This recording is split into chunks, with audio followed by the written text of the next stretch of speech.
Mga kabrigada, kinumpirma ng Commission on Elections na mayroong 5 mga kandidato sa pagkasenador ang paulit-ulit na lumalabag sa mga rules hinggil huyan sa campaign materials.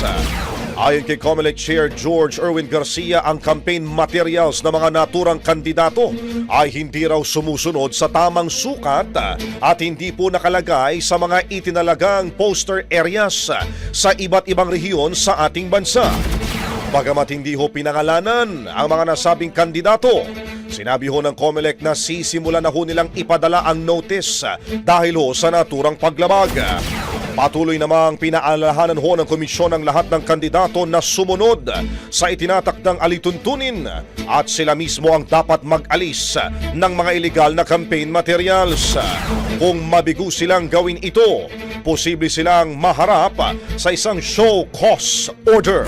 Ang bahaging ito ay hatid sa atin ng DriveMax Herbal Capsule. Lalaking angat, tumatagal.